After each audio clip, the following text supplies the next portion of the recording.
कि आपने अक़लियत दोस्त होने का दावा किया है। क्या असम्बली इंतखाबात में जिन मुसलमानों ने आपको वोट दिया और पार्लिमानी इंतखाबात में तेलंगाना में जो मुसलमानों ने वोट दिया, आप उसका ये सिला दे रहे हैं? अभी तक चीफ मिनिस्टर अपनी चुप्पी नहीं तोड़े हैं। हम लोग ये बाज़ाब्ता आपको आगाह करना चाह रहे हैं कि आप फौरन इन खातियों के ऊपर अगर गिरफ्त नहीं करेंगे, जो मुजरिम है उसके ऊपर अगर उनको कैफर किरदार तक नहीं पहुंचाया गया और यहाँ के नौजवान और मुसलमान जो आज सहमे हुए हैं उसको पूरी हालत अगर बहाल नहीं की गई, और तो हम बहुत ही अनकरीब सेक्रेटरीट के सामने, चीफ मिनिस्टर के ऑफिस के सामने धरना देंगे, एहतजाज करेंगे कि आप या तो रियासत में अमन कायम करो या नहीं तो आप अपनी, अगर इख्तिदार एडमिनिस्ट्रेशन का आपके पास कंट्रोल नहीं है तो इस्तीफा दे दो। चीफ मिनिस्टर इस्तीफा दे दे, अगर उनसे ये कुछ संभाला नहीं जा रहा। कितने फसादात हुए। और कल रात की बात है कि भैंसा से दो नौजवान जो तरकारी की तिजारत की गर्ज से गाड़ी में जा रहे थे निर्मल के लिए, वहाँ पर उनकी गाड़ी रामपुर के इलाके में खराब हुई। उतर के जब उन्होंने अपनी गाड़ी बनाना शुरू की, बिला किसी वजह के एक मॉब आकर उनके ऊपर हमला कर दिया और दो नौजवान अब निर्मल के दवाखाने में ज़ेरे इलाज है। और इतना करने के बाद फिर वही नौजवान जिन लोगों ने हमला किया है वही लोग एहतजाज कर रहे हैं रामपुर में। तो कांग्रेस के दौरे इख्तिदार में हम ये कहना चाहेंगे कि फ़िरका परस्तों के हौसले बुलंद हो रहे हैं। फ़िरका परस्तों के ऊपर शिकंजा कसना चाहिए।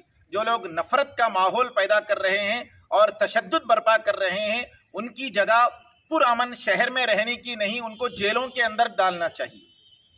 अगर इनके साथ नरमी का रवैया किया गया और चीफ मिनिस्टर ऐसे ही खामोश रहे तो फिर जो पहले से सीएम साहब के बारे में यह कहा जा रहा था कि ये एक आरएसएस के आदमी हैं, तो मुसलमान इसको यकीन कर लेंगे कि ये लोग अंदर से आरएसएस के हैं, इस्लाम मुसलमानों का नुकसान होता हुआ देखकर खामोश है।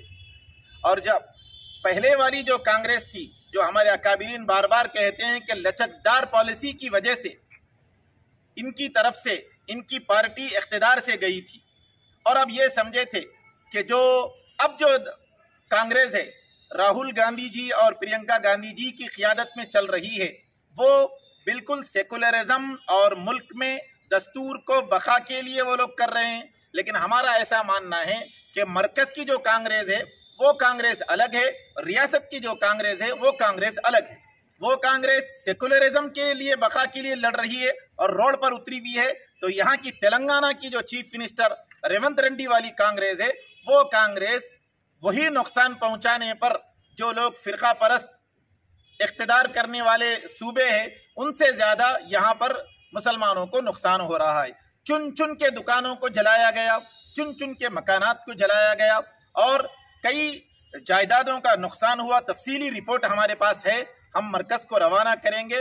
साथ ही साथ हम ये भी कहना चाहते हैं कि इसके बाद जो मेदक में हुआ, पहले मदरसे पे हमला हुआ, फिर मदरसे पे हमले के बाद जो लोग ज़ेरे इलाज थे उनके ऊपर हमला हुआ, मुकदमात दोनों पे दर्ज हुए, यानी मुसलमानों पे, मजलूमों पर। अगर जैनूर में अगर ऐसा होता है, क्योंकि साबिक में भी बेखसूर मुसलमानों के ऊपर संगीन दफात लगाए गए, 76 से ज़ायद नौजवानों के ऊपर मुकदमात लगे हैं।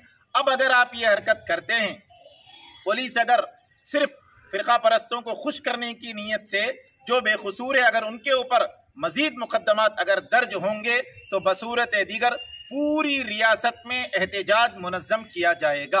आप अमन बाकी रखो। सीएम साहब अगर अमन चाहते हैं तो आप इस तरह के वाक़यात के ऊपर कड़ी और सख्त नज़र रख के इनके ऊपर कार्रवाई करें।